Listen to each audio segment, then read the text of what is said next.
Okay guys, today's going to be a doubleheader. Our first game is going to be from RoyalHants, and it's going to be going against Makoto XD. Both of these games will be stomps, one player stomping over the other. And I will throw out the second match is in fact komaromi. And it's actually a really exciting game. I am very happy to be able to commentate on it and just show it to the world. It's a very good game. But this one's from RoyalHants. RoyalHants is someone that was probably one of the first people putting up replays in the first place. And so that means he was also one of the first people that I casted. He's a bit of a mid-range player, and so, you know, he's going to win this, of course, but Makoto XD would have had a shot against him. He's not a top-range player who's just going to stomp him in. It's going to be a relatively balanced match, but RoyalHants will show some subtleties to his play that will get him the win. Now, I will say that, you know, they're both fairly good players. There's no one here that's a total noob. They're positioning stuff all along the map, nice little arcs, good groupings of units, the recon with the tank destroyer, moving the anti-tank gun. I wish they would put it over here so they can cover this flank here instead of this little field. Anti-tank guns are best used in giant wide open fields. So we have the first opening move here by RoyalHants. He's put a little poke, and the poke in fact pays off just mildly. It gives him a position for him to shoot off his artillery, and the self-propelled artillery, the NX Ulfies, are going to pay off quite a bit. And it's all part of his style. He's just throwing units a scout position, and then when he sees where the clustered units are, that's where he picks. As you can see, he's got a nice setup here all along, and he's taken an Echo and Foxtrot. He has the close point here for reinforcement, and he's got a 4-pointer. In fact, we have Makoto has his own artillery somewhere, actually all the way back here. And if you're new to the game, artillery are better when they're closer to the target because they have more accuracy. It seems to make sense that they should be further back, so they're closer to the FOB and they can be restocked faster, but it's just not the case. So we can see here that there's in fact some green jackets and some Spartans moving up to try and snipe this position. There is a command, a UAZ 469B, which is a non-armored unit. It is closed down by Motostrikl, so that's a very, very good play here. And look at this nice little lineup. Like, just isolate this in slow motion. He knows that this position here is the most important one on the map for him because this is where reinforcements come. So he has nothing short than a main battle tank, 4 anti-infantry units, a Motostrikl in the town, and a Conquer covering this location from attacks. Now, of course, that doesn't stop RoyalHants from pounding the area with artillery. Artillery are very, very expensive on supply, and you can see like he's got a lot of MD Jupiters resupplying these. And right now it looks really bad for RoyalHants, but keep in mind he's got a 200-point lead. This is because a lot of the attacks that are happening here are very ineffective. All these 4 Motostrikl's got caught out in the open, and they're all going to die very, very slowly because there's only 4 of them attacking it. We got some chieftains in the back. I actually don't know too much about the chieftains. Like, they're not really good against tanks, so, you know, I assume they're like an anti-infantry tank. We got some recons moving up. He really, really wants to slice into this position here. That would be huge. And as you can see from the arc is very good for both players. And it would look as though they're on even footing, even though RoyalHants in fact has the lead. But you have to remember that there's 5 points there and 6 points here. It doesn't look too good for Makoto as far as resources go. So it's just these little things that give you the sense that RoyalHants has a pretty serious lead, that he's clearly stomping this player in. There are a few FB 103 Spartans. Looks like they're carrying Fusiliers. Fusiliers, of course, are your close-range tank unit. I don't know, they're engineers. I don't really understand what engineers are for. This position was cleared out, by the way. Still nice little stuff. These are not good trades for Makoto, and it's like one of the things that's hard about the game is becoming an aggressor and getting a good trade. So you can focus in on this Spartan unit as they move into position. Keep in mind, there is no command here, so there's nothing really big to steal, but there is an FOB. Also note that this is on the move fast command. You know it's on the move fast command because he's traveling on the road. If you hit the move fast command, they'll get there as fast as possible, and the fastest way to get there is via the road. There's not much guarding, there's just a couple of anti-aircraft vehicles, nothing particularly useful. So he will in fact snake this FOB, which is huge. He is now into the Z position. Only a couple of anti-aircraft units to stop him. Will RoyalHants deploy in time? Find out. He's got recons here all over the place, stuff, good stuff. He actually moved to BTR while I was not paying attention into this position here. So we have Mikado slowly pushing forward, and like I said, this could have been his game if he had played it right. And you know, Mikado's very aware of what RoyalHants are doing. This recon here kind of tells the foil, the hand, that he does in fact want to block this unit area thingamajigger. He's repositioning all these units on the spot to try and cover this. RoyalHants does not have much kit covering his reinforcement point, it should be noted.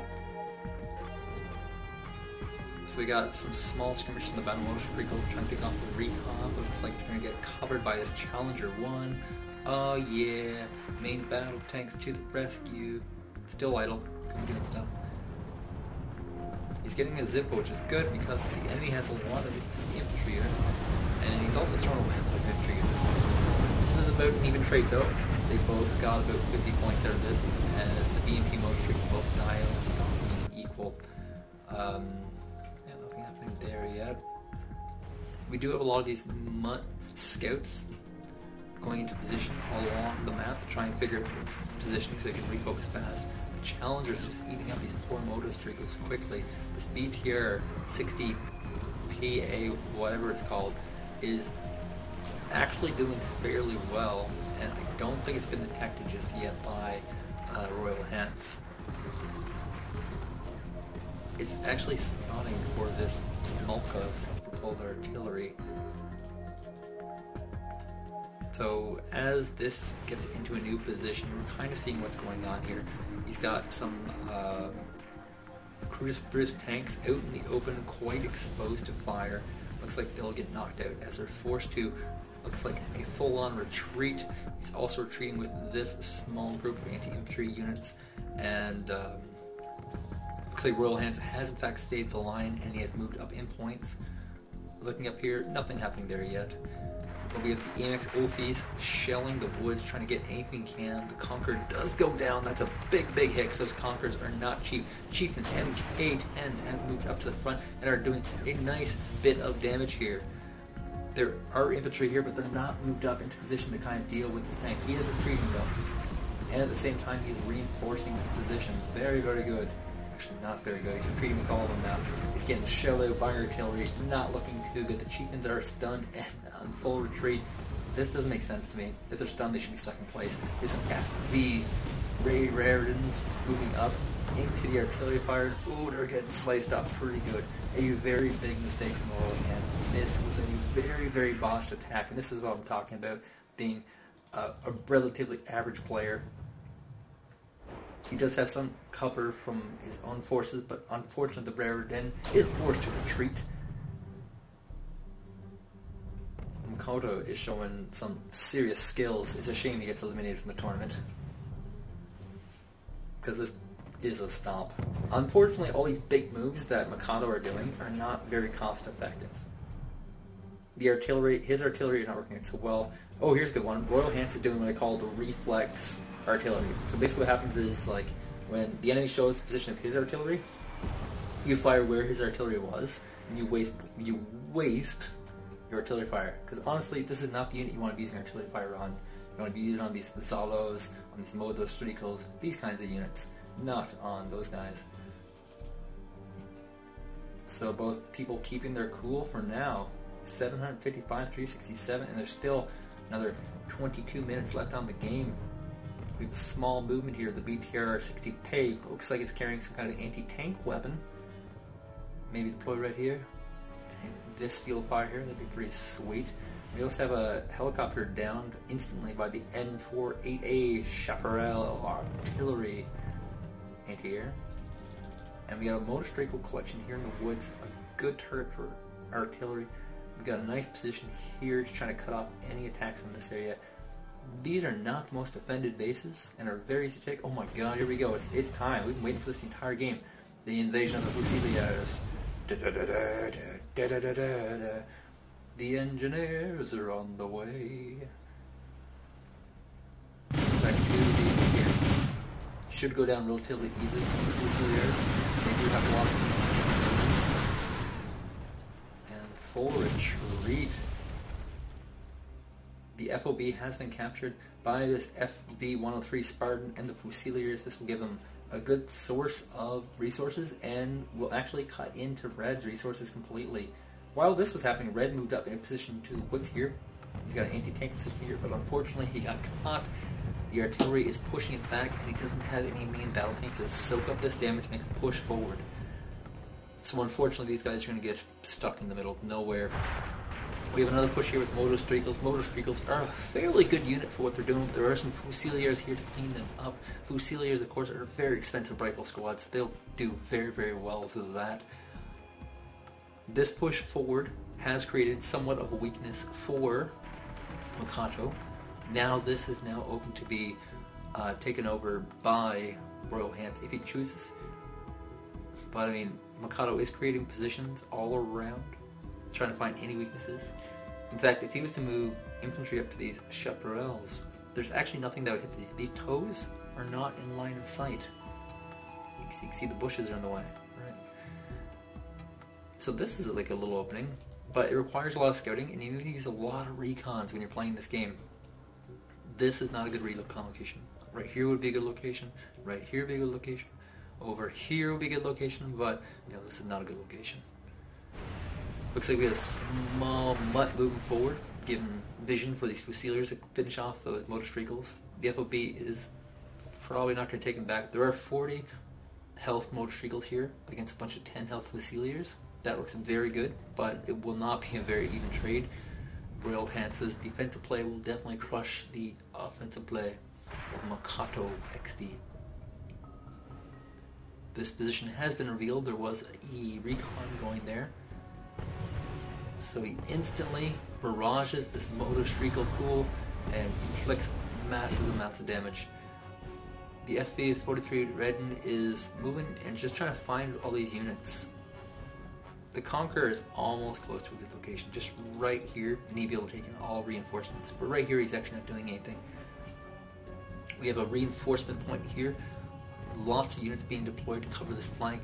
We have a barrage of artillery to this location, and suddenly units are being rallied into this area, trying to cut off reinforcements where he can.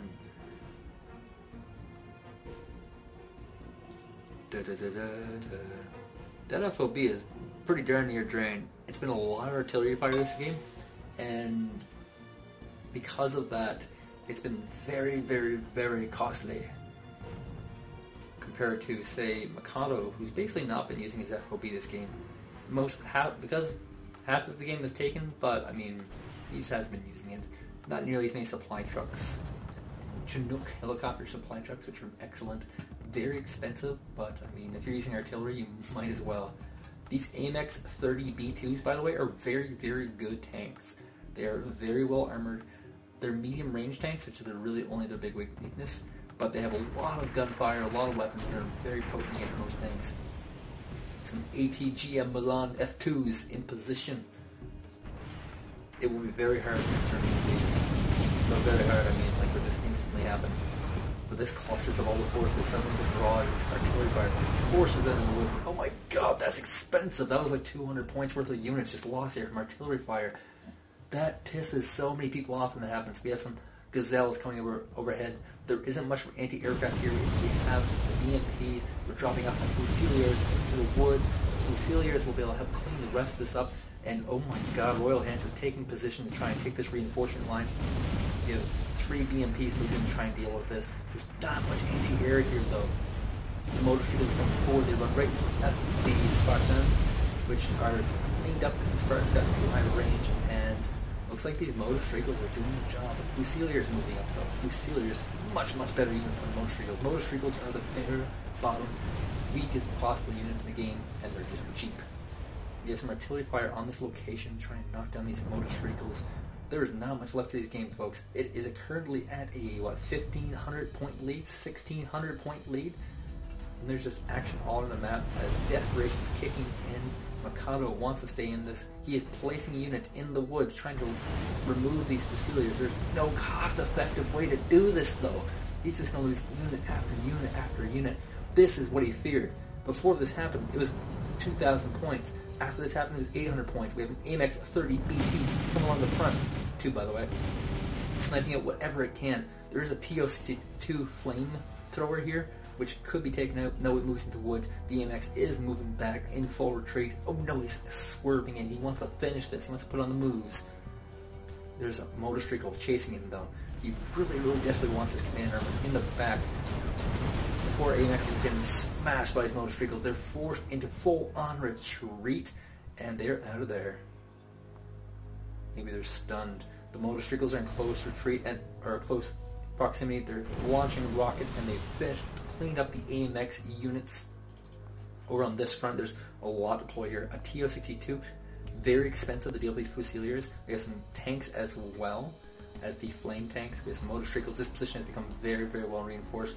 Running out of time, these efforts will mostly be in vain, and they probably won't amount to anything. Clear-cut victory for RoyalHants. He's not the best, he's not the worst, but I will guarantee you he'll probably be in the top 300 of this tournament. Guaranteed.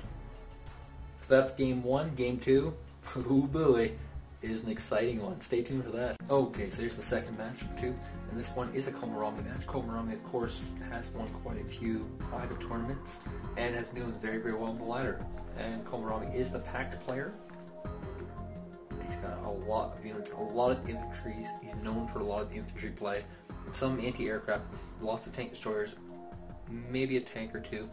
And down here we have Dusventi, who has all his units lined up along the road, so he can push them all forward. He has some defenses here for his FOB, but he does not want to keep this base, and that's a smart play. So Komaromi's not playing against exactly a dunce cap player, but these are pretty high veterancy units here, and you know they're very high veterancy because he doesn't have a lot of them. Whereas Komaromi is going straight for these 4 points here, and he's going to take position on the middle of the map, denying any access from Dusventi, who might be inexperienced enough not to know what it's for. We have immediate fire into this woods location, and this is just experience. Komaromi knows that if you are a player, you're immediately going to go for this wooded area here, and he's just firing on impulse. He doesn't know anything's there. It's just experience. Looking deep in the map, we have a Scot here, taking position in the woods here, trying to deny any possible taking of this area. Taking that area would be disastrous because it would leave... Wait, there's no FOB there. It would leave his base pretty exposed, though, from a rear attack. And so these Spadiosios have taken out a scout already, and so we have some Leopards coming up with some Weasels. Weasels are your anti-infantry units, and it looks like they might be able to clean this up pretty effectively. Going right, Weasels go in, they're firing off, and the tank support looks like they should be able to clean this up pretty well. Oh yeah, all cleaned up. And so we have some Tunguskas coming out, actually just one. And look at this nice spread units. Oh my god, there's a push forward already. This Zalo is in a bad position. Komaromi is not playing the best game he has ever played. And it looks as though he might lose these Zalos. They're retreating. Supply trucks are gone as well. So a small victory for Dusventi. The fact that he's taking this much off of a champion is pretty impressive. Considering this is the round of 1,200 players. Komaromi putting a Scot in position to intercept troops from here. He has one up here as well, which he'll be able to use to intercept troops from here if he needs to be. They also act as kind of scouts of sorts. Looks like he has taken position of these 2 units here. We have some Zalos coming in, cleaning up these woods after he got straight. Oh my god. Oh my god. Look at these Scots moving in position. Going left and right. Not good. Bad. But there's a second wave happening over here. It just does not look good for Komaromi. When you're looking at the picture like this, it looks like he's losing, but in fact, he's able to jump off some stuff and get rid of some of these very critical, expensive units. Every unit that Dusventi owns is actually an expensive unit. Anything he can destroy is huge. He sacrificed a lot of infantry, and the trade was good. He moved up another 200 points, and he has some Spadocroniarzes in position. He's pushing a Tunguska in position to deal with any anti-air units, or any air units. There's one right here.